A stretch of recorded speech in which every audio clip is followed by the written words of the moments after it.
On behalf of the library trustees, welcome to our annual candidates night. It's one of our favorite events here, and we appreciate you coming in on such a lovely evening.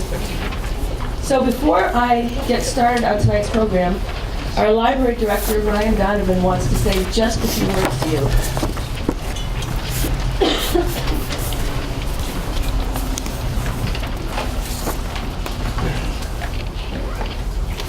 Sorry. Good evening, ladies and gentlemen. My name is Ryan Donovan, and I am the director of the Southborough Library. Welcome to Candidates Night. This annual event is hosted by the library's Board of Trustees. This evening exemplifies the board's responsibility to civic engagement and reflects the fact that each board member themselves is elected by the residents of Southborough to their position. Our trustees include Richard Wallace, Judy Butts, Nancy Mayo, Marguerite Landry, Nicole DeBonnet, and Jane Smith. If you'll indulge me for a moment, Candidates Night also marks my one-year anniversary as director.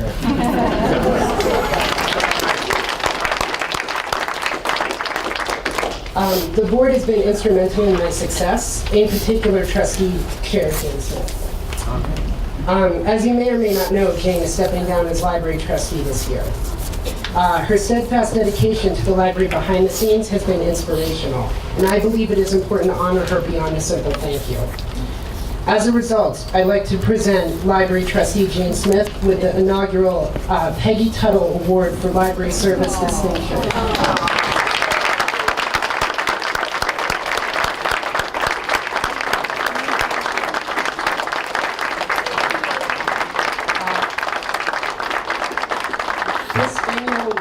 Designed to honor an individual's long commitment and hard work above and far beyond their expected role, be it trustee, library staff member, or volunteer. The award honors longstanding staff member Peggy Tuttle, who gave the Southborough Library over 30 years of service as an employee. She passed away last year and is greatly missed by all who knew her. The Peggy Tuttle Award honors her memory and will serve to highlight a member of our community who deserves special recognition for their accomplishments. Please join me in congratulating Jane Smith, the first person to receive the Peggy Tuttle Award for Library Service.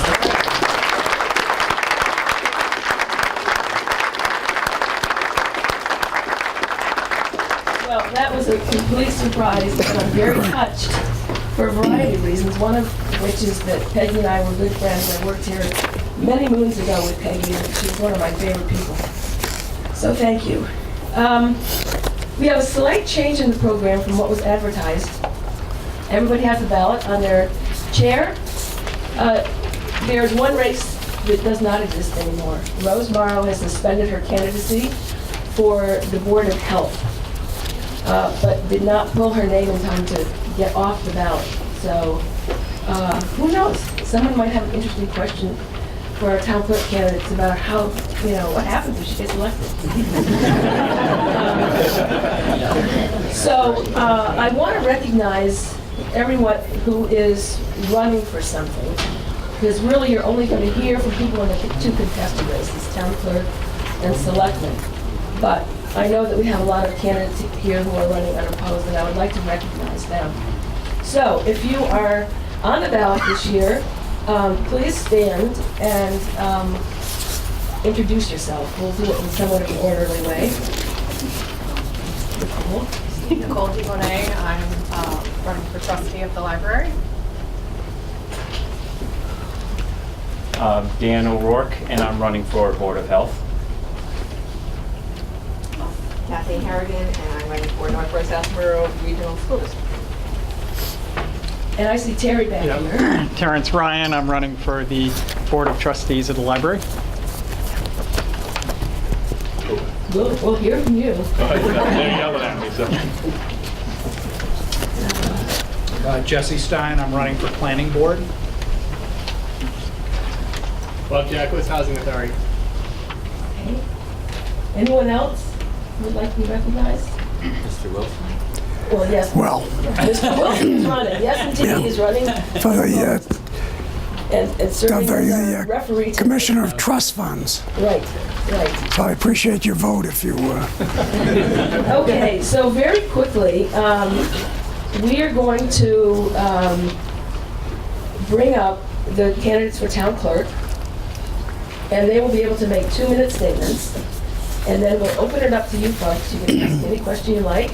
I think we don't have a mic set up out there, so we'll have to pass this mic to you, and I think we want you to ask your question over here so it can be picked up by the camera.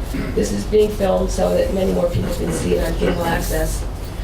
And then the candidates will have a 2-minute rebuttal at the end, and they can make a rebuttal, they can ask a question of their opponent, whatever they would like. So I think that's it for my part. I'm gonna turn it over to John, who will give you some ground rules. Okay.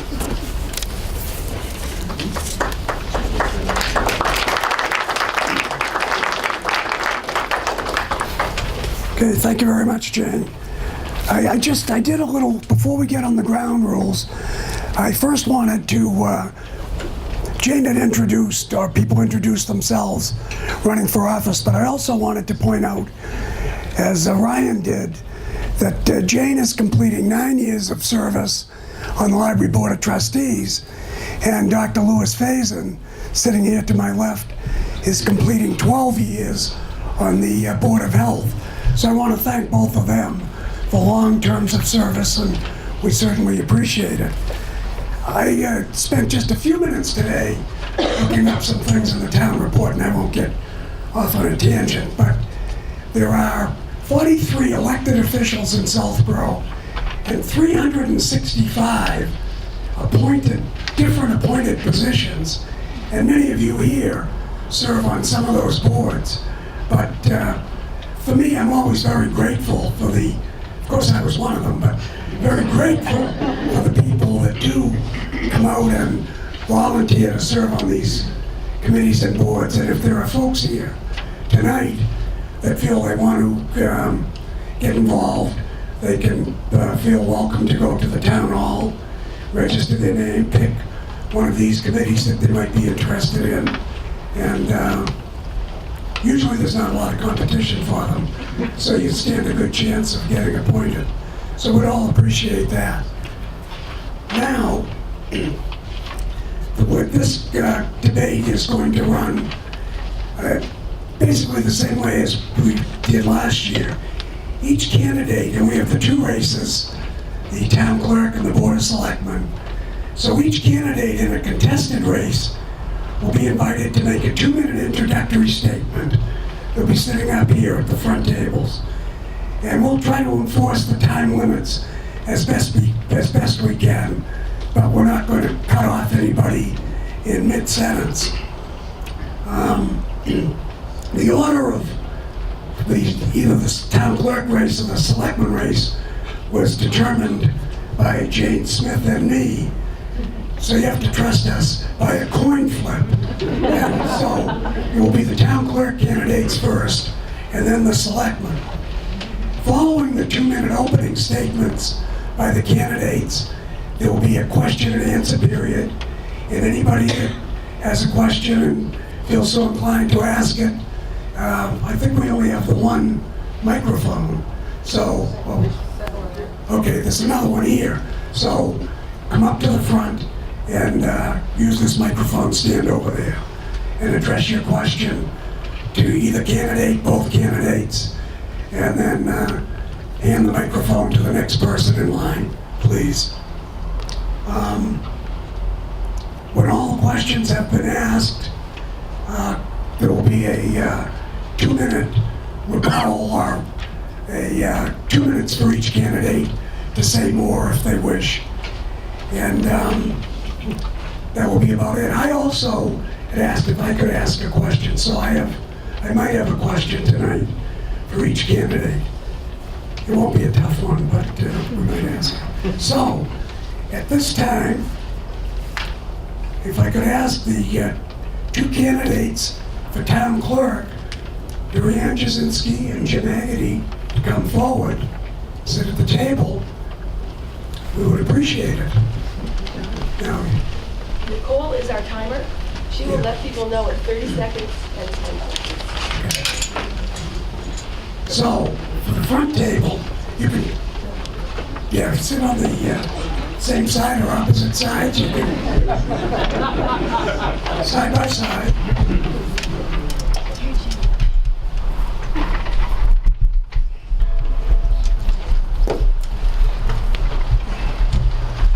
And using the same coin toss method that we use to decide the town clerk or selectmen,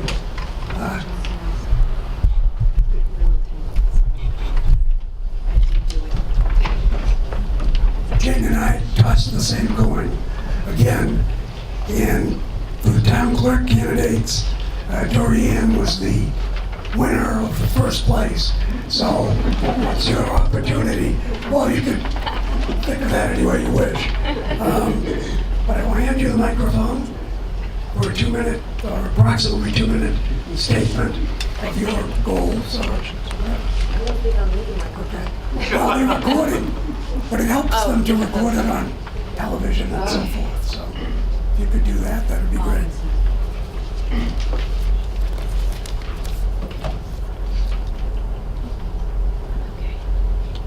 Good evening.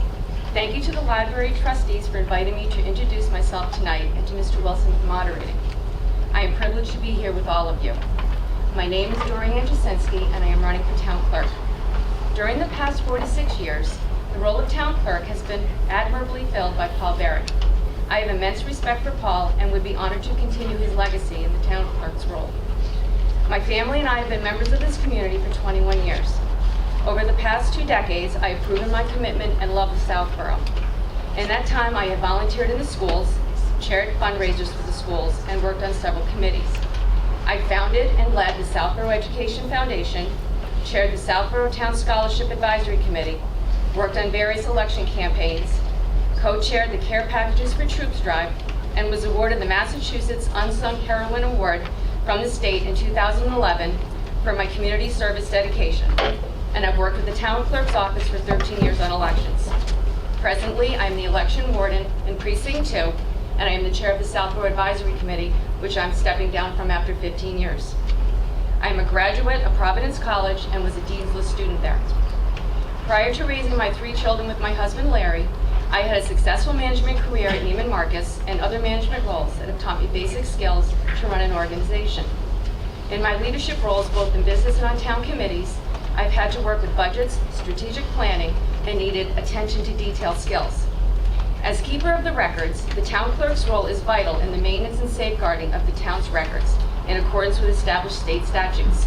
The essential elements of the role include, but are not limited to, being a source of information to the public, management and keeping of all permanent records in the town, overseeing town, state, and federal elections, and understanding and implementing over 300 state laws as well as the town bylaws. In the spirit of preparation for this role, I have met and spent countless hours with the town clerk in another town to get a better understanding of what the job entails. I see the town clerk's position as the next step in my efforts to serve this community in a meaningful way, utilizing my best skills in leading, organizing, and accomplishing needed change where necessary. Thank you.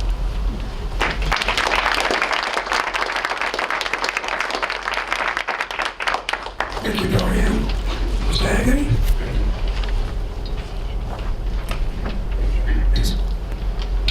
Hello, my name is Jim Hagerty. I'd also like to thank the library trustees and John for holding this. I'd like to recognize my Sally, who's in the back here. Sally and I have lived in town here for 23 years. We raised 3 children here in town that attended all the Southborough schools, went to Algonquin High School. All 3 of our kids went to the Naval Academy. My son Billy is a junior there. Our daughter Lizzie is just finishing 2 years of flight school. She'll be designated a Navy pilot next month. And our daughter Emily is serving on an aircraft carrier in the Persian Gulf today. I recently retired after 29 years as an FBI agent. I went to Babson College. I was an accountant. I worked at the Gillette Company for a while before I became an agent. In the years we've been in town, I volunteered in a number of activities, so I think I have a pretty good understanding of town government. I was chair of the Recreation Commission. I am a member of the Financial Advisory Committee here in town for 6 years. I've been a coach and a board member of the Ombudsman for the Boys Lacrosse program. I am the girls JV lacrosse coach at the high school. I've been a soccer coach, basketball coach, church volunteer. I volunteered at Algonquin High School for the prom night. By the way, we're looking for more people that want to join me spending it overnight. That's the reason I'm here. I'm a registered independent. When I grew up, my mom was a member of the Democratic Ward Committee, and my sister was a member of the Republican Ward Committee. So maybe for some interesting dinner conversation. Why am I running? It was actually a hard thing for me to articulate, but plain and simple, I enjoy public service. I really enjoyed my work as an FBI agent, helping people. It's not all about arresting people. I can't tell you the number of times I've spent a day in somebody's house. I was looking at this audience, and there were times when I spent an entire day in an elderly person's home waiting for a con man to show up and take money from them. It's a great deal of satisfaction in helping people doing that. I'm committed to this town. When I retired, we made a decision we're going to stay here. I'm not from here. I grew up in Jamaica Plain. I couldn't have found Southborough for $1 million if you said that. But this is where we want to end up. The things that I've done in the FBI, not just as an agent, investigating crimes and so forth, a lot of those skills actually match up. It's not all about jumping out of airplanes with, ninja suits and stuff like that. Dealing with a lot of highly sensitive personal information requiring tact and diplomacy, interact with people from all walks of life. And one thing we learned is you treat everybody with respect. I don't care what your station in life is. The people that know me on the committees and the coaching and stuff, what you see is what you get. If you come into the town hall, if I'm lucky enough to get that position, this is the way I am, this is the way I treat everybody. As an FBI, from all the different assignments I had researched zillions of different federal rules, different regulations, different policies. I developed storage, retention, and evidence policies for drug vaults for the FBI's largest division. In terms of automation issues, I supervise the FBI's cybercrime and forensic investigation. If I'm fortunate enough to be elected, I would focus on automation issues, improving online access, working for greater voter participation, especially kids. You look around town meeting, and it's rare to see a face under 40 years old there. Look at all the 18-year-old kids that aren't voting and aren't really getting introduced into public service. I'd like to tap into that. I look into storage issues here, not things that are stored at townhouse. What can we scan online? I spent a good deal of time with the town clerks at Ashland, Framingham, and Northborough. I've also been in the Secretary of State's office. Question how they handle minutes, things like that. So that's it. I look forward to your questions. Thank you.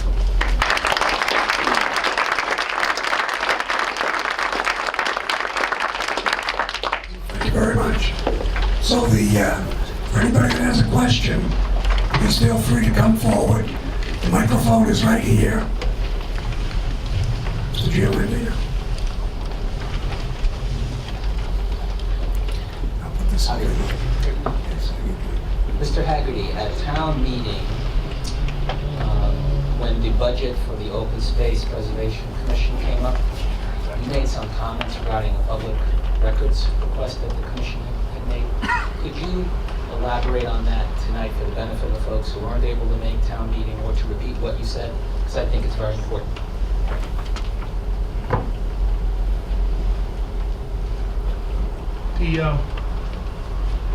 What Mr. Giordino was referring to is a budget request. When the open space folks came before advisory committee, they had a budget request of $1,000, and the town manager's request recommendation was $250. And we asked what the delta was, why that was occurring. And what came up in the discussion was the fact that when the open space committee wanted copies of records for the Board of Selectmen, they were charged for them. Now, that's a head scratcher to me. Why in the world are we charging the town committee to get access to town records? That doesn't make any sense to me. But honestly, we gave them the money in case they'd have to pay the bill, so they wouldn't have to dip in their own pocket. And we wanted to raise that as a transparency issue, that that's not the way the town should run. That group was also charged in the clerk's office to get copies of older records from town meeting. The CPC committee was charged to get copies of older documents when they wanted to research monies that had been put for projects that hadn't been spent so they could reclaim the money. I don't get that either. Why? Well, first of all, it goes to automation. That stuff should be online, you should be able to access. But number two,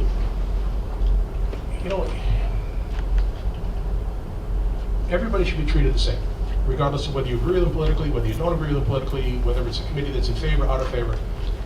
Everybody gets treated the same. That's what it should be. And that's how that issue came to light. It's not, if I am fortunate enough to get your vote, I would never charge a town committee for a practice. Okay, you can keep that up to the Sorry. Dr. Faze. Louis Faze in Truesdale Road. To both candidates, what do you think is the single most important attribute needed for the next town clerk? You want to take that first story, Joe?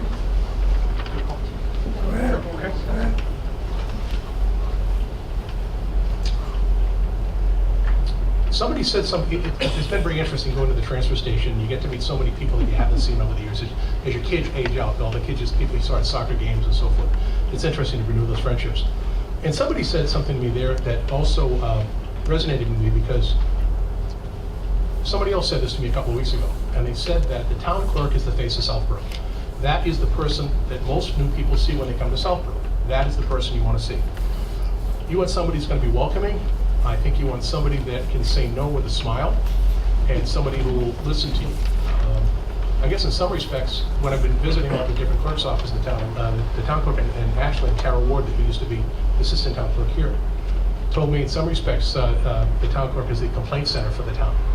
People can complain about, the selectmen complain about whatever the issue is. So you want someone who's going to listen to you and try to address and help you resolve those issues. That's one of my training agents at the FBI one time. In my career, I've had people treat me well, treat me improperly. I've had people use curse words together that I've never heard and scratch my head. But what you learn is that when people are emotional, it's sort of like standing at the beach. You let that wave crash over, you let the emotion get out of the argument. And I think you need somebody that will remove emotion from discussions, deal with the facts, and follow the laws precisely. Yet, if you have to say no to somebody, hopefully they will leave with a smile on their face, or they're satisfied. Okay. Thank you, Jim.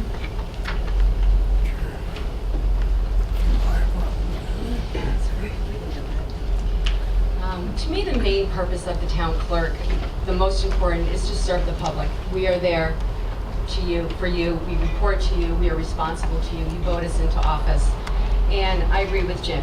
You have to meet and greet people, you have to be the face of your town, you want to seem friendly, you want to be a great listener. And people are going to come to you and they are going to complain, and you're not going to make everybody happy, but you're going to do the best you can. And it's all about the people and taking care of them and being good to them and treating them fairly. Everyone should be treated the same. There shouldn't be any difference. Thank you, Dorian. Anyone else have a question? Okay, I'll ask my question then. And it's kind of the one that Jane mentioned. On the ballot for the Board of Health, a woman had taken out papers, turned them in on time. Her name got on the ballot, and then she said that she was withdrawing her name. So on the ballot, there were two names for the Board of Health. Now, and I don't know the answer to this, but then maybe, I'm not sure who does, but let's say that other person defeats our only candidate. Do you know what happens? I mean, if a sticker candidate came in and beat them both, then that would be clear. The sticker candidate would win. But what if the one that said that she doesn't want it? Anybody? Dorian? I believe that if the candidate has withdrawn, they're taken out of the race. So their name may be on the ballot, but it's irrelevant. So the person who's running, even if they got one vote, they would be the winner because they've withdrawn, so they can't win. Want to venture a guess? No, I will tell you something I learned in the FBI. There's a reason why there's a stack of law books behind Paul Sturry's desk. And only a fool guesses at a law. No, I don't know the answer, but I would look it up. You know, actually, what I would do is what I've already done already.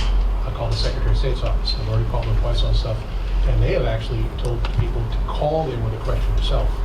And boy, have I learned the hard way over time. Woe be the fool that trusts himself from memory. You look it up and you call the expert. So I do not know the answer. Yes, ma'am. I know the answer. Rhonda. At least I think I know the answer. No. I was at my name is Rhonda Russian, and I was at a retirement party for a good friend who used to work at DEP. His name is Paul Anderson. And Paul Anderson was very popular in the town of Holden. And he initially put in papers to run for some office. And then he decided that he was just too busy at DEP to do that because he would be doing all public service all the time. You know what I mean? He would be working day and night. So he withdrew his name. He told everybody that he wasn't running, but his name was already on the ballot, and he won. And apparently, he was elected to the office. So, but you're going to venture a guess. No, I have a fantasy idea. I have two questions. One, about the open meeting law. How critical is that to the position of town clerk? You monitoring that? And do you think our government is transparent enough at the moment? And my second question is, are there things that you would do to sort of modernize the office? Maybe, digitizing things or something like that? We can't hear very well. Okay. Well, I don't have the best voice either. Is it better? Is that? Well, you give it a shot. Okay, this is part of the test, whether I see if I get I remember all three parts correctly, right? That's the fourth question. Louder, please. Okay, can you hear me back there now? The first question concerned open meeting, how important that is to the town and the town clerk's role in it. Okay. If we take a step back, the requirements that meetings be posted 48 hours before, the agendas be posted before the commencement of the meeting, it be held in a public place, is all to ensure transparency. We all agree with that. That leads into the second question about whether an opinion about how the government functions right now. That all gets down to perception. I spent 6 years on the advisory committee, and there are probably a lot of people here in this room that over time would disagree with individual decisions or recommendations of the advisory committee. But I'd be hard pressed to see anybody in this room say that they didn't think advisory was right out in the open. Every single email, every single decision, every document that advisory is involved with is posted on the website for everybody to see. What you see is what you get. And so I think across the board in town, the advisory committee has, people have a lot of confidence in it. That there's no backroom deals, that there's no shenanigans. People may disagree. Most of the time people at town meeting go with advisory, but sometimes they don't. But nonetheless, all of the issues we see, everything you see is out in the open. To my way of thinking, everything should be open. If there's a way to get any documents from the clerk's office available online, I would do that. There are some wrinkles in there though. For example, I bet you there's only a couple of people in town that have ever heard the term of a private birth. All right? Private birth records refer to documents, birth certificates where perhaps the father's name is not listed on the document. So those are restricted, and the clerk can't even acknowledge that such a thing exists unless one of the named people, the mother or the child on the birth certificate, comes in for it. There are a lot of restrictions as to things that can be put online. But let me jump back to the first thing about open meeting. Information only has value if citizens have it in time to make a decision or act upon it. So we go to the trouble to say, you have to post this 48 hours before the meeting. What happens next? Well, under the Massachusetts state laws, within 10 days of the meeting, a draft copy of the minutes have to be available to somebody upon request. Great idea. Now, where do you go to get that? And I'll tell you, even right now in advisory, we don't get our minutes done within 10 days because we don't have meetings in 10 days. Sometimes we've made a couple of months on the minutes.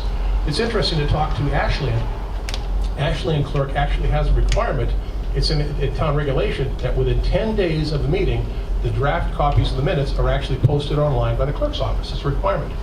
Framingham actually goes a step further. Framingham actually has a bylaw that says within 45 days of the posting of a meeting, the minutes are posted online through the clerk's office. They're required to be sent electronically, but they also take a hard copy and they store that in the library. That is absolutely something that I look into. You know, I guess the devil's all in the details, how you deal with something like this, whether the minutes. I think the short answer is I think that would be a great thing to do. I'd like to do that. As far as automation, there's some other issues related to that. Something that needs some attention in the clerk's office has to do with storage of records. For example, the safe is not a fireproof safe. We don't have, all of our historical records are kept in the building. Even the microfilm copies, the microfiche copies of the records are stored in the same building. That's something we really need to look at.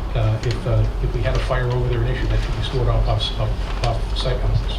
And another thing in terms of the records and the documents stored online, sometimes like Ashland have taken the time to take all of those records that are allowed to be available and have those scanned and they're available in that format. So those are some things we can take a look at. Dorian, do you have a comment on the open meeting law?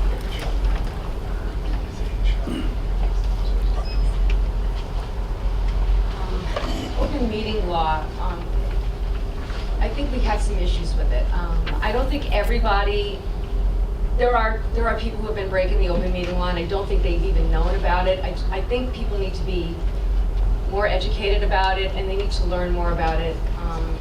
I think we should have some kind of a course to teach all of the committees and the elected officials. We all need to learn exactly what is entailed, because too many people are making mistakes, and they're not meaning to, and then there's ramifications to that. As far as the town clerk's office, I haven't been in there, and I don't know what database is or what Paul has set up.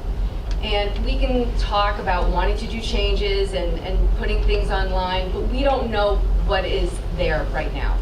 And I wouldn't want to say I'm going to go in and change everything until I've actually had hands-on working with everything and seeing what needs to be changed, if anything, that benefits the town. To change for the sake of change is not the right way either, so. Okay. Well, you have a question? Okay. There's the microphone, Mr. Sullivan. And this will be we're just about on schedule. So this will be the last town clerk question, and then we'll go to the 2-minute closing statements, and then switch seats and go to the selectmen. Yes, Ed Stella, 21 Woodland Road, Southborough, Mass. My question has to do with electronic gathering of information. My question Would you is this. speak up, please? Speak right into The the question is about electronic gathering information and keeping of the records. For instance, if I was an architect and I was to send a set of plans via on the computer disk, the question is, how do you attest that, and how does that go into the records? Does it have to be a printed copy, or does it can it be filed electronically? And if it's filed electronically, how does everyone know on the different boards that they're getting the exact same document that you're getting as the town clerk? And I know you can do document comparisons. There's very sophisticated software that will do that to see if there's changes in documents. The question is, how can you do it in a plan? Okay, to the second part of that, as far as the document comparison, it's called the hash algorithm. And it basically compares the 12. But there are ways to place digital signatures on a file to ensure it's authentic, and there are ways to put a hash value on a file to ensure it's not. Step over to your left a little bit. Just right there. Put my hands on the wall. Step away from the microphone. But those are the technical issues. But as a bigger picture, it's kind of interesting, because we had some discussions about this at advisory, about documents that came into the planning board. And when, for example, in a ZBA issue, when the filing comes to the clerk's office first and it starts the clock ticking, when somebody brings in a document to request a variance, it starts the clock ticking for the ZBA to work on those documents. So the question becomes, what if that document, what's the clerk's role function in this? And I don't know the answer. It's written some really interesting questions. Is it the clerk's function, or do they have the expertise or responsibility to ensure that that thing is fully complete? How do you do that? We asked some questions about some of the boards, and I believe, I talked to an engineer, civil engineer about that, and some of the people that presented documents have said it's a hardship for them to present them electronically. They want to present a paper copy, which I think is just pure nonsense in this day and age to do that. The short answer, I don't know. I've heard things back and forth on that, and I don't know. It'd be very interesting. But the crux of the issue comes down to, is the clerk's responsibility, and I truly don't know this answer, is it the clerk's responsibility to ensure that a document is received and recorded as received? Or is it the clerk's responsibility, and even have knowledge, to know that everything is complete and so forth along the lines? The technical piece of it, handling something authentic, ensuring that it isn't altered, putting a hash value on it, the digital signatures, that's low-hanging fruit. That's an easy fix. But that other piece of it, who is the person that has the skills and should be deciding that an application is complete or not complete? Don't know the answer to that. Don't know. You have a comment? My comment is I honestly do not have a clue. I have no idea. I would have to find out and ask some people. I'm sorry, I cannot answer that question. Okay, so we'll go to closing statements for the town clerk candidates, and we'll reverse the order. Mr. Haggerty. Thank you. You're going to have a long night here, so I'm not going to use my full 2 minutes. Here's what you can expect of me. I'm not putting on a show. This is who I am, good, bad, or indifferent. Bald head, no, I am what I am. Paul did tell me, by the way, if I was elected, my first order of business would be to get a wig. Now, I asked him whether that meant a powdered white wig coming down, because I know he's been there quite a while. He didn't answer me. I treat everybody the same. I'll act with trust, dignity, integrity, and discretion. I'll follow all the rules properly and precisely, no favoritism, no bias, no prejudice. There's an awful lot to learn. I've talked to clerks who are involved in the training through the Massachusetts Clerks Association, the Worcester Clerks Association. The town clerk deals with 73 chapters and 451 sections of the Massachusetts General Law. Nobody's going to learn that overnight. Paul's been here for 46 years, and I think if Paul were here tonight, he'll tell you he didn't learn in the first year or the second year. I told you about the 3 towns I've gone to, talking to the AG's office, the Secretary of State's office. And of really good news for whoever you decide to elect. Our town clerk is going to be still here every morning at 9 o'clock at the spa for consultation if we need it. And we also have 2 terrific employees in town that will be around. They do a great job. I'm not looking to fill this job for 2 years. If that's who you want for your clerk, then I'm probably not the person to vote for. I had a terrific career for 29 years with the FBI. I would still be there today, but when you hit a certain age, they throw you out the door. That's the way it goes. I'm looking for a second career. I want to be your town clerk for the next 20 years. Paul has had this for 46 years. I don't think that God has his plans for me to be here for another 46 years. But I want to hope to be your town clerk for the next long time, for the next 2 years and then longer. And I ask you to please consider voting for me on May the 11th. Thank you.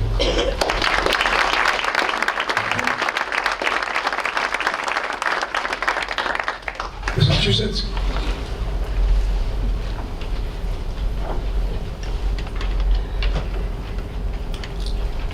In closing, I just want to say that this town is very fortunate to have 2 candidates who really want to have this position. It's a win-win for the town, in my opinion.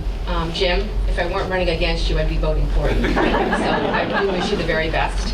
I believe my community service, business experience, election experience, and knowledge of the requirements of the clerk's office make me the best candidate. I can promise full collaboration and cooperation with all boards, and I will do so with the trust and leadership you expect from your town clerk. I can fill the position with the integrity, singular dedication to the role, and effective organization that will maintain the standards needed for the town of Southborough. I'm asking for your vote on May 11th. Thank you.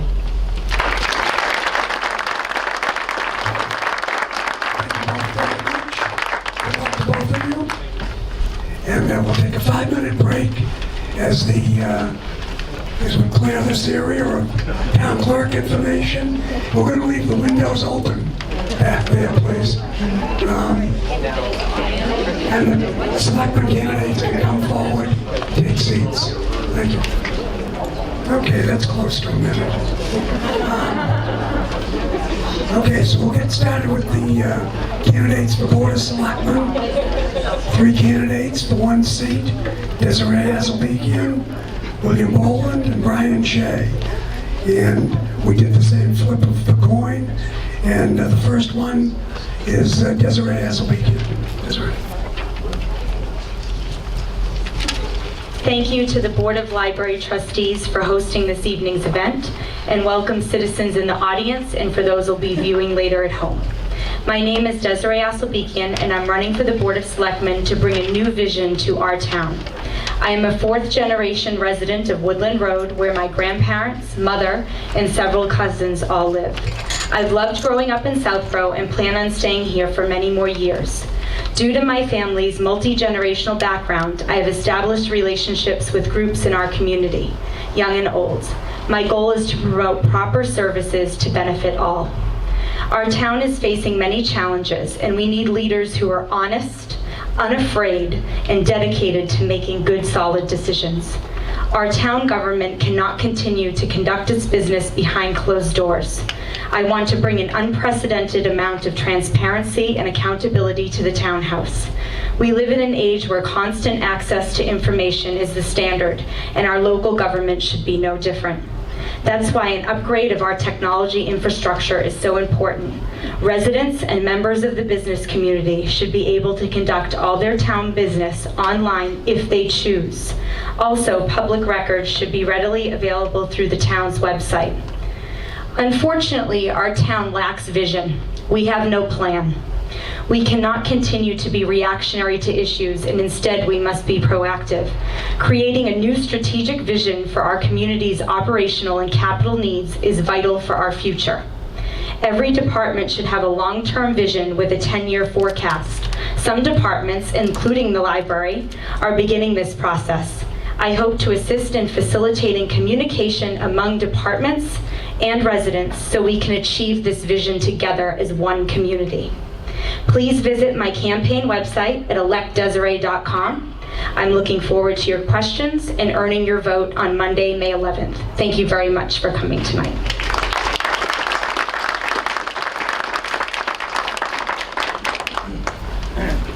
Thank you very much. Mr. Boland? Yes. Good evening, I'm Bill Boland. Thank you to the library trustees. I'm honored to have served you in the town as a selectman for the past 9 years. I'm a fourth generation resident. My wife Caitlin and I have 3 children who are all at Algonquin Regional High School or have graduated from there. In my 9 years, I believe I have a strong record of voting on the issues that were in the best interest of the town. We have worked hard to continue to provide excellent services that our residents expect while keeping our tax increases to a minimum. Some of our accomplishments: we hired a new town administrator, Mark Purple, who is doing an excellent job and worked toward giving him more authority in day-to-day operations. The way that we currently operate is far more efficient and allows the administrator and the board to accomplish more than the previous model. Excuse me, I have some allergies. We hired a new police chief, building commissioner, and facilities manager who are all doing a great job making improvements in their departments. We started a new streamlined budget process with goals of better efficiency and providing more information to the residents in advance of town meeting. By working with our employees to reduce health insurance and benefit costs, we have lowered our costs and saved significantly on our future payments to retiree benefits. We established an OPEB trust fund and began making annual contributions to it to set aside funds to pay for our costs related to retiree benefits. While some towns are facing overrides right now, it's important to notice that we are $2 million below our levy capacity in our budgets. We are actively working with our Economic Development Committee on attracting new businesses to town, as well as retaining those current businesses to keep our commercial tax rates higher. We're implementing a new town website as we speak that will be more user-friendly and provide better communication and easier access and information to our residents. We were successful in obtaining funding through the Mass TIP program of the DOT for reconstruction of our Main Street. The project will begin in the fiscal year, which begins in the fall of 2016, and will save the taxpayers over $6 million. In the coming years, we need to continue to control our budget and prioritize attention to the town's capital plan, especially facilities for public safety, recreation, seniors, and transfer and recycle center. For me, listening to the opinions of our residents is most important. I'm encouraged that so many people tell me they watch our meetings on television. I always try to make time to speak with our residents, as many would rather share their opinions in person rather than in writing or email. Unfortunately, the hardest part about listening to people's opinions is sometimes having to let them know that you think there might be a better option for the town and that you're going to vote that way. Thank you all. I would ask for your support and vote to re-elect me on Monday, May 11th. Thanks. Thank you very much. Mr. Shea. Thank you, Mr. Wilson. And thanks to the library trustees for hosting this event. Thank you all for coming as well. And thanks to everybody who's watching on TV and will watch on later broadcasts. My name is Brian Shea, and unlike my other two opponents, I've not lived in Southborough my whole life. So this coming December will mark the 20th year since my wife Ann and I moved to town. We were living in Hyde Park just after we got married, and as our second child was on the way, we knew that we wanted to leave the city and move to the suburbs. I grew up in Shrewsbury, my wife grew up in Franklin, so we knew that we wanted to come back somewhere in this area and focused on Southborough. So while I'm not a lifer in town, I do consider myself a rest of my lifer in town. I have no plans to leave here. We've been embraced by many people in the town, people that we've come to know through church, through soccer fields, through schools. We've been very welcome and enjoy being here, and we enjoy giving back to the community as well. From right after we started, right after we had moved here, my wife and I became involved at St. Anne Church with CE programs. We believe and are committed to a strong sense of participation in the community. I've coached for Southborough Youth Soccer for 10 years, and then I look to take that spirit of participation to town committees as well. I've served on 4 committees in town. Currently, I'm chair of the advisory committee. And 2 years ago, the town took a very strong step to expand the Board of Selectmen from 3 members to 5. And it was a bold move at the time, and one that I questioned as I attended the meetings that those committees were having. But I was convinced that the town needs to have the perspective of more individuals in town than just the board of 3. And having a perspective and being able to draw upon the talents that exist in this town beyond just a group of 3 is well needed. I look forward to a great night tonight and your questions, and appreciate your support on May 11th.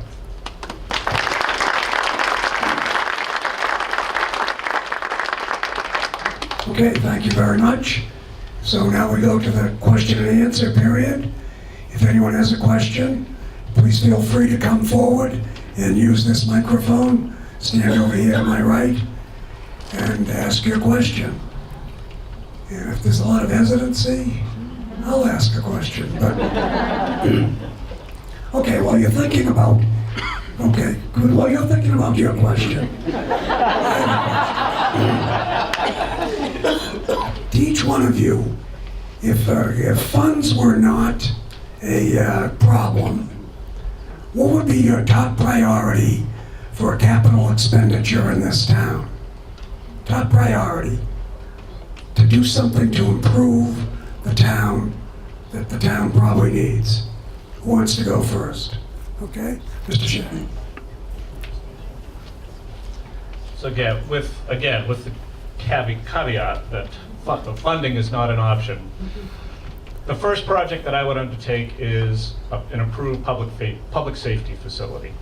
The first committee that I was on in town looked at expanding and improving the services available to both the fire and the police departments. I think the fact that we have our police department trying to operate in a modern day society the way that police departments do now, and have those activities forced inside the 4 walls of a brick and block building that dates back to the Hoover administration, I don't think is right. On the committee that I looked at, we had come up with a concept layout for a police station. I learned very quickly through that process that you need to focus on the specialized activities that exist within that department. You need to recognize that there are sally ports where prisoners are brought in. There are lines of sights that you need to maintain in the building. The separation you need to make with prisoners, witnesses, and families of each of those. And we just can't do that effectively in the building that we have. I know that there's a committee that is currently looking at another option behind the transfer station, and I would welcome the opportunity to work with that committee and advance that. I think that's the first capital priority that I would look to undertake. Okay. Next, Desiree. Well, I agree with Mr. Shea that the public safety complex is something that certainly should be a priority. I don't disagree with anything he said. I, however, would take a little bit of a different approach to this and recognize that we have a lot of different operations in different buildings. And I think putting together one central building, a community building, that may encompass a number of different groups, whether that's seniors, whether it's a library, whether it's a community space for meeting rooms. Currently, we have one hearing room in this town that the Board of Selectmen go to every Tuesday night. Up top, we do utilize the Corderville, Senior Center for several meetings. But there's no centralized meeting place, a community center that all different groups, multi-generational groups, could have access to and benefit from. And again, moving forward to develop a vision for our future in our town, we need to look at not segmented areas. Some people may be for improving a new library, new public safety, new senior facility, new this, new that. Instead of being segmented, we need to start taking a more communal approach to how we want to address our capital needs in the future. And I look forward to working with the new standing committee. There's going to be, hopefully in the future, a building standing committee in developing more communal places that we can all benefit from. Thank you very much. Mr. Boland. I think everyone's correct that, having been through this once, looking at the public safety facility, that is of utmost importance to currently the people on the Board of Selectmen and to me. It's an easy question when you say money's not an issue, because what it comes down to is money is an issue, and public construction costs about $400 a square foot, which is about 3 times what it costs to build commercial buildings. So that's what makes things very difficult to do it. But there's a lot of other things. We've had plans. Brian did a great job on the first committee he was on. That might have been your first experience in government, and he stuck with it after that, so that's good.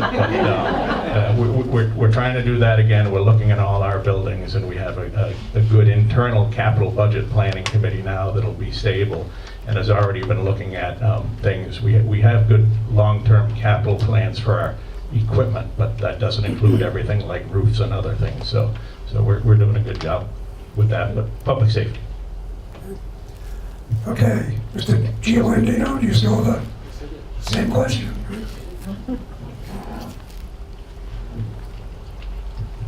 This is a question directed to all 3 candidates.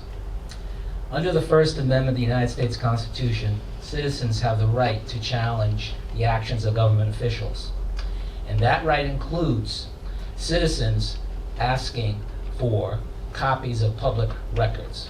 And it's unconstitutional and a violation of the First Amendment to charge exorbitant fees for getting copies of public records.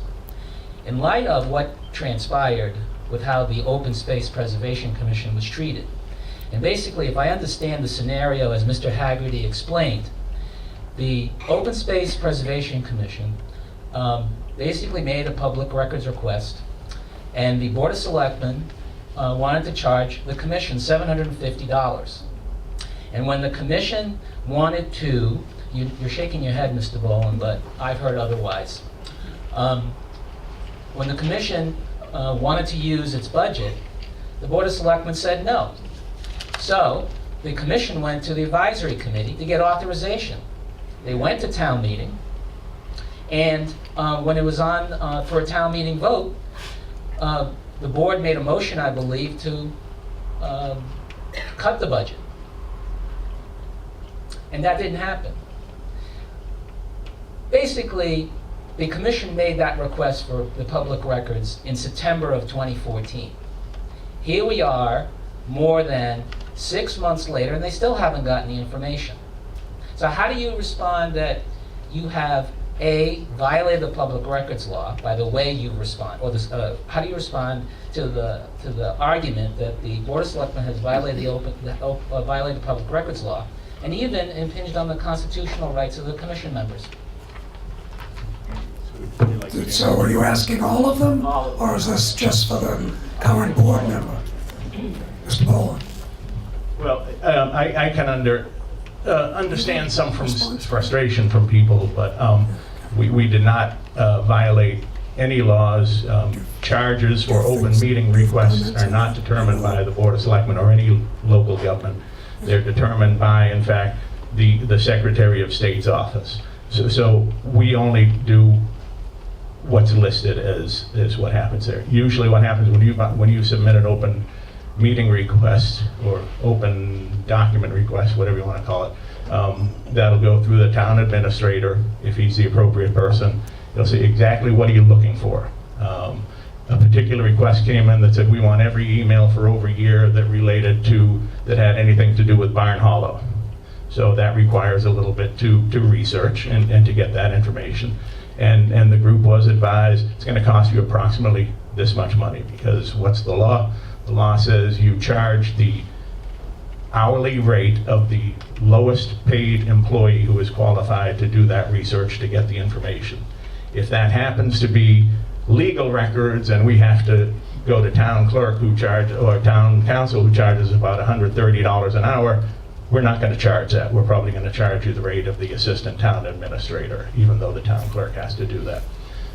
So that's set as far as what the rates are. Currently, they say that it's 20 cents a page. Do I agree with that? No, that's an archaic law, but that's what the law says. And the legislature is actually looking into that now because they realize that's an issue. We usually give, if the town administrator can give you a document, if you say, I'd like to see last year's budget. So do you have an email address? I'll email it to you. It'll probably be there when you get home.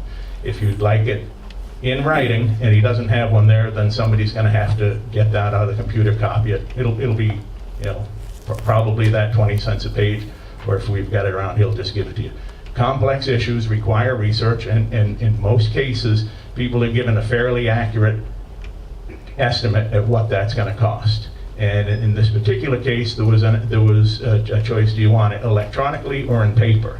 Electronically, you're not paying for those costs of copying. It's much cheaper. We responded that they wanted it in paper. So, and it wasn't the Board of Selectmen that said they couldn't pay for it. The town accountant would not allow for that expenditure to come out of a town budget. They said it wasn't appropriate, so it's got nothing to do with the Board of Selectmen. Mr. Shea, how do you use? Sorry, I didn't stand up.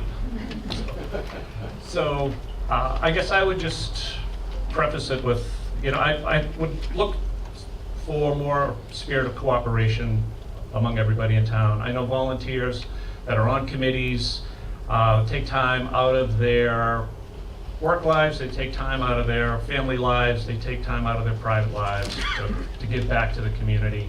So I would just hope that we could be in a situation where we don't need to get to the point where we need to have to even make a public records request, and that spirit of cooperation exists before we get to that stage. And one thing that was touched on was email records and email searches. One thing that I know the town is implementing a new website, and as part of that, it would be my hope that all boards, committee members could be assigned email addresses with at southborough.town.ma.us address to it, so that that would simplify the process of tracking down emails and distributing them in those types of cases. It's all handled internally within the IT at the townhouse, as opposed to individuals having to do research and dig into their own personal computer or work computer, etc. Okay, thank you. Ms. Hazelbeck? Thank you for your question. This goes to a main central point of transparency in government. If you have a board or committee who's charged with doing a specific action and they cannot even get documents to help them facilitate their job, we have a problem. So I certainly take pause at charging boards and committees for documents that aid them in doing their work. Now going on to the bigger issue about transparency. Both of my opponents have spoken about a new website being developed. It's not just about developing a website. It's making the website navigable and user-friendly for everybody who's looking to use it. That means implementation is critical. Right now, we have a technology committee that has one resident on it, nobody else. It has the town administrator and the town finance director, but because they are not residents, and with a new bylaw we passed at town meeting, we do not have a quorum for this particular group. So I would urge anybody who has interest in the town's technology to please fill out an application and try to get on that committee.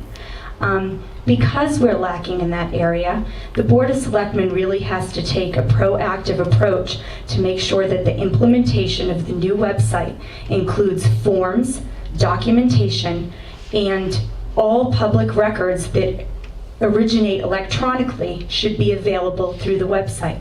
At a click of the button, you should be able to go onto southborough.org, gov, whatever it is, and you should be able to easily search, just like we do on Google, to get all the information you need. This would promote transparency, promote the public having access to information, and in turn, make everybody feel like they're part of the community and part of a solution. Thank you very much. Anybody else with a question? Okay, Mr. Phillips. Oh, come on in. Mr. Phillips. Thanks. I have a question about the new historic the demolition delay bylaw that was enacted at town meeting in April. It seems to be commonly believed that this bylaw affects only takes effect only when an owner applies for a demolition permit. However, this bylaw also contains a provision, a process where the historical commission and building inspector, if they decide that a significant building in town is being neglected, they can order the owner to make repairs to that property, and if the owner doesn't do it, they can seek a court order or a lien on the property, and the building inspector is allowed to consider financial hardship, but is not required to. And it's a very expansive definition of neglect, so it seems like this bylaw, we're relying a lot on the kindness of the historical commission and building inspector, and if this bylaw were abused, it could have very onerous consequences to owners of antique properties. So my questions are, do you, all three candidates, do you feel, first of all, that the town has a responsibility to formally notify homeowners of affected properties that they now have a new maintenance requirement for their properties, and that there are potentially significant consequences if they do not, if properties aren't maintained to these standards? And second, more broadly, to what extent do you believe that historic preservation goals justify intrusion on private property rights of homeowners in Southborough? Thank you. Okay, Mr. Shea. Yeah. Thank you, Steve. I attended the March 31st meeting that the Historical Commission had, a few weeks before town meeting.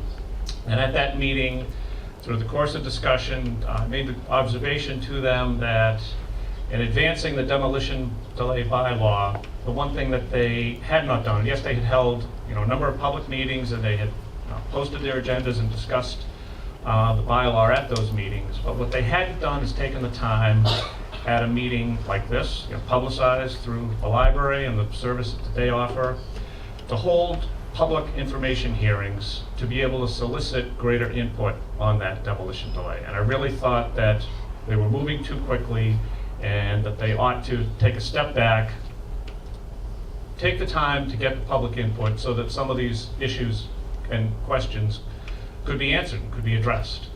I made that same statement on the town meeting floor as well. I was the only one on the advisory committee that actually spoke in favor of postponing the demolition delay bylaw for a year. But I think that's a very important thing, and I also think it's evidenced by the recent agenda that the Historical Commission posted online. I think it's a meeting that they're having this week. One of the agenda items was demolition delay publicity or words to that effect. And as I read that, I'm saying to myself, well, that's backwards. What they should have done was taken the time to have public hearings, to inform people, to get the input on it before people enacted it, before it was voted on. And now, after it's been voted into place, they're looking to hold or strategize on how to get information out about the bylaw. I think it was the wrong way to do it. I think that I'm in favor of the concept, and I think that we could have worked towards developing a bylaw that could have been more readily passed without the number of amendments that we did have at town meeting on it. And I wish they had taken the opportunity to hold off for 1 year. Thank you. Thank you very much. I talked with Mr. Phillips last night at the Historical Commission meeting, where the Historical Commission is taking an active role at this point to notify all homeowners on the suggested list of properties that are 19, 25, and older that may be affected by this new bylaw. I will say that at town meeting, I thought that there was an hour-and-a-half discussion regarding this particular warrant article, much more than any of the others that were being considered that evening. But I'm going to speak just to your question about the neglect piece. I did vote in favor of this bylaw. I also voted in favor of the 3 substantive amendments that were made, both by Mrs. Faniff and Mr. Boland. Mr. Boland's amendment was to strike out the neglect piece. I did vote in favor of that. I was one of maybe 5 in the back row that did, and very few people in the front. So I felt that it didn't substantially change the bylaw itself and what the bylaw strives to do, the intent of the bylaw. What I will say is I have read the bylaw again after our discussions last night, Mr. Phillips, and I still maintain, based on my reading and my interpretation of the bylaw, that the demolition by neglect is triggered when a permit is taken out. Now, a demolition permit is taken out, if you read all of the definitions. Additionally, when you read the definition for demolition by neglect, you'll find that it is an unoccupied building. So that is something important to note. I share many people's concerns. I've been to 4 or 5 meetings prior to town meeting regarding this. I felt that I was knowledgeable enough to vote in favor of it. And I stand by my vote on that, but I certainly think that there needs to be more public outreach now that the bylaw is in place, and I look forward to working with the commission, who is appointed by the Board of Selectmen, to make sure those things happen. Okay, thank you. Mr. Boland. So I think, as you heard, and if you were at town meeting, I moved to strike the part about the demolition by neglect. I spoke at their meeting and thought they were online with going ahead, and at one point they said they were going to withdraw that part from the article. So that's why I voted against it, because I could not support that, because knowing the town, I know of several properties that they could go in as soon as this bylaw is in effect and say, you're allowing your house to deteriorate because it's unoccupied, and we're not happy with this, and you've got to do something to fix it up. And it's not being fixed up, and it's not being lived in because those people can't afford to do it. People have old barns. If you look at the list, there were chicken coops listed on this list. So I believe in trying to preserve our heritage and our town. It's a little difficult sometimes telling people what they can do.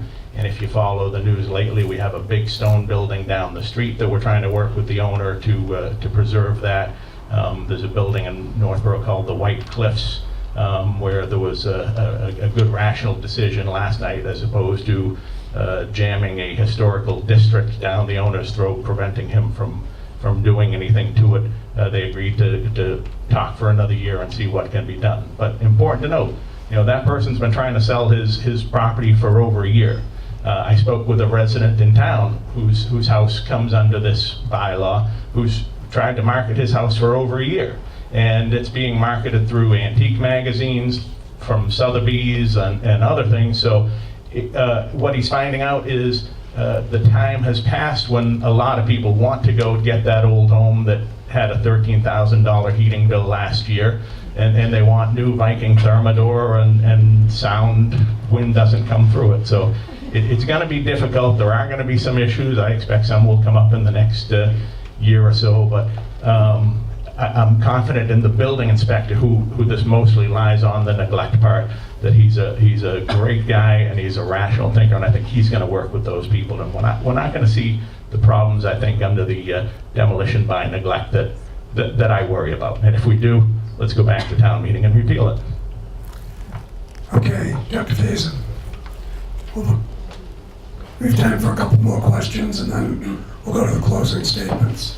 Well, last year at this time, we met and there was a great deal of discussion about transportation, and that was focused on Main Street. And I think actually, if you look at the map, we have more transportation problems than Main Street. We're split in half by Route 9.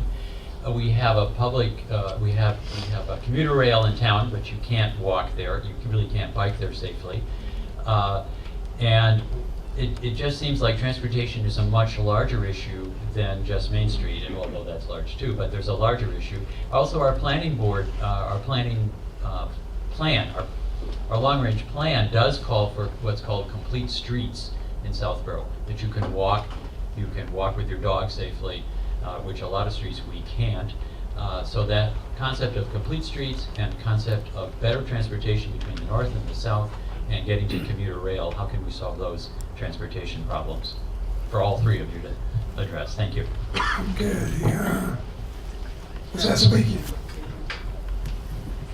I'm from Corderville, Dr. Faison, so I see the commuters walking home on that last train at 8:30 at night, sometimes in the dark, and I cringe for their safety. So I certainly see a much more comprehensive plan that needs to take place in order to address the transportation issues, the sidewalk issues. But this again goes into a larger issue that this community has, in that we lack a vision. We lack a community vision where each department has a long-range operational and capital plan to address these issues. You know, we have binders of studies that are sitting on a desk, on a shelf somewhere in the town administrator's office. I was there a couple of weeks ago speaking with the town administrator on issues, and he showed me all of these binders of plans and studies and surveys that we have spent thousands of dollars on, and where are they? They're sitting there. Nothing is happening. We need somebody that's going to take a fresh look, have a fresh perspective on our community, and start making some bold decisions in order to move the community forward, and doing it in a comprehensive way that provides our community some vision and provides our citizens the services that they demand and they deserve for their tax money.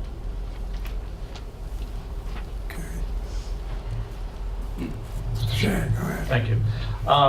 So thank you for your question. I guess I would almost put that in the same category as the one that Mr. Wilson started with this evening. Like if money were not an issue, because obviously there's a large capital cost that goes along with those roadway improvements, complete streets type projects. I mean, I think that's evidenced by Main Street itself. I mean, that has been around over 8 years, 10 years or so. One of the committees that I am actively involved with, and I thought we did a great job last year, was advancing Main Street from the design plans at the stage that they were just a year ago to where they are now. I think we've got a lot more buy-in and support across the town from that. You know, and complete streets it's a great idea. It would be great as someone who likes to ride his bike around town. And you know, there's some streets that I know that I need to avoid. But there's also a lot of streets that people appreciate the rural character of them. They appreciate all the trees that we have, the large diameter trees, the age of the trees. And with, you know, bike lanes, sidewalks, complete streets, comes tree removal, comes land takings, and comes other issues that all need to be factored into it as well. So it's, you know, I think that there's a plan that we need to implement for this, but I think we need to be realistic about it as well, and take all those factors into consideration. Thank you, Mr. Boland. So I agree, and part of the Main Street design was, you know, looking at the continuing changing focus of DOT as far as what they're looking for streets. And an issue with Main Street, if Main Street was going to be built completely the way that Mass DOT would like, we'd have to make it much wider. There'd be dedicated bike lanes and other things. But part of what we did want to make sure we included was sidewalks on each side, and we were able to get the permission to share the lane markings on that road, which is very important because we have a lot of bikers. But Brian knows what he's talking about on this because he's a very successful engineer and he does a lot of this stuff for a living, and he's right. I served on the master plan committee. It's out there. You know, there were a lot of suggestions for it to move forward in zoning. I served on the zoning advisory committee for what seemed like 22 years. We finally finished, but some of the frustrating thing is you just can't get complete buy-in. So it might have been a little overreaching trying to completely redo the whole zoning code as opposed to trying to, you know, pick a few things to go forward with it. We did it. A couple things have been done. But again, part of the problem is, as planning board talks about it, there's a lot of pushback. And my favorite thing when we talk about things like transparency is, you know, we're getting ready to go through on some of these things after 3 years of very public, open meetings, and people, how come we didn't know this was going on? So citizens have to get involved and look at it. We're looking to get, you know, sidewalks wherever we can in town. It's going to be difficult to get anything over the causeways because, you know, the state doesn't want to widen anything there. But DPW is looking at sidewalks on Marlborough Road, on Framingham Road, on some of the other, you know, busy streets that, you know, normally you wouldn't ride your bicycle on a sidewalk, but that might be an appropriate place to do it on some of those streets. So we need to continue trying to work on that. Okay, thank you. So we're going to go to final statements, and we'll start with Mr. Shea. Thank you, Mr. Wilson. Again, thank you all for coming here tonight. I'm sure everybody has seen like signs that have popped up around town, and I'd like to thank Desiree for adopting the color scheme of the signs tonight in her wardrobe. That was very nice of her to do. So I guess one of the questions that I've been asked a number of times is why are you running for selectman? And I know when I was at the transfer station this past week, I think the best comment that I got from all the people that I saw, the hands that I shook, was someone came up to me and said, you know, I thought you did a really good job at town meeting. So, and I took that as a good compliment. I was the only one to make a comment like that, and I thought that went a long way to speak towards the type of person that I am. I'm someone that is willing to take the time, learn about the issues, think through them, and then not be afraid to offer an opinion and stand up for what you believe in after. Thank you all for coming. I hope I have your support on May 11th. Thank you.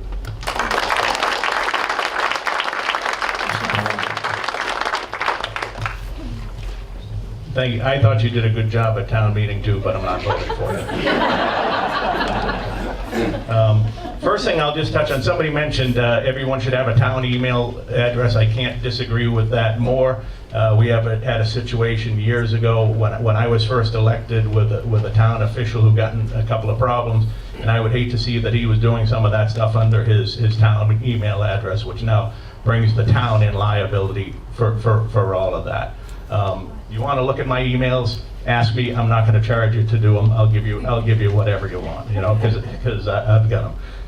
You know, it seems as, and this is the latest buzzword, transparency. I don't see it as much. Our meetings are posted. Occasionally we have to make an adjustment within the 48 hours as some new information comes up. Our agenda packet is posted online when our meetings are posted. Our meetings are televised live by some of our Southborough Access Media people, which is great.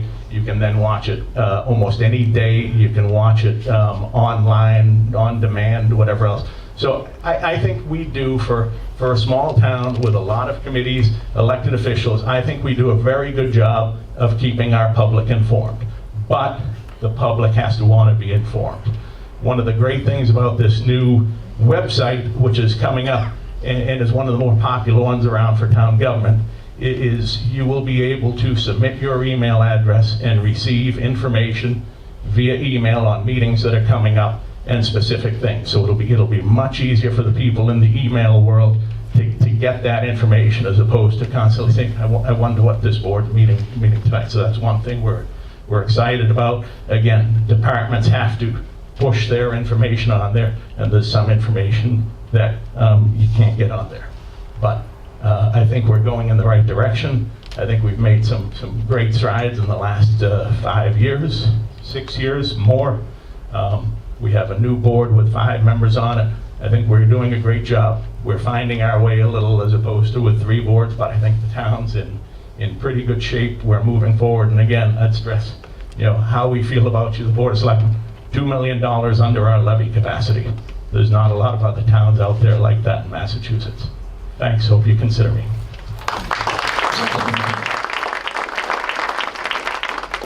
Before my close, I want to thank the library trustees for giving me a nice blue and white name tag, so it does go with my outfit. Anyways, thank you again to the library trustees for hosting Candidates Night. It's always excellent every year. I've attended them since they've started doing that.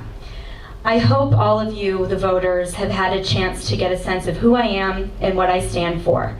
For more information about me, please visit my website at electdesiree.com or give me a call. My number is in the book. If they still have books, you can find it there.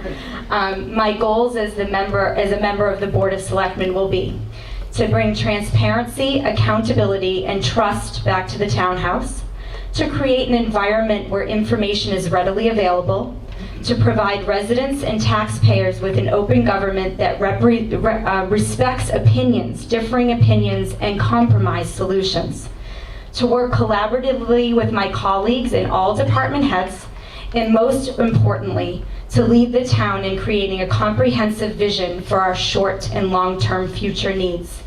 As the former chairperson of the Regional School Committee at the time of the Algonquin expansion, I'm accustomed with large financial challenges and having to come back to the voters a couple of times around to get things passed. You don't stop educating the public, you don't stop the dialogue, you don't stop the communication. Instead, you continue and you get the job done for forward progress. You don't let those binders sit there on the shelf. You take them out and you start using them and you start getting some stuff done. I'm confident my effectiveness as a leader, then as chairman of the Algonquin School Committee, will transfer to my ability to lead this town now.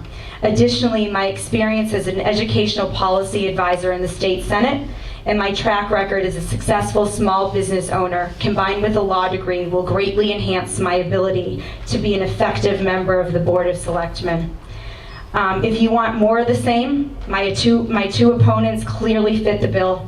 If you want someone who is bold, honest, and is willing to be unafraid and stand up for what's right in our community, then I'm your gal. I ask for your vote on Monday, May 11th. Thank you very much for your time.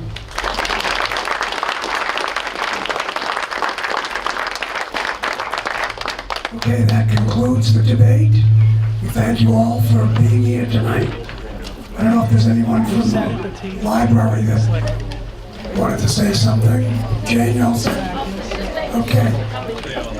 And don't forget to go and vote May 11th. Okay?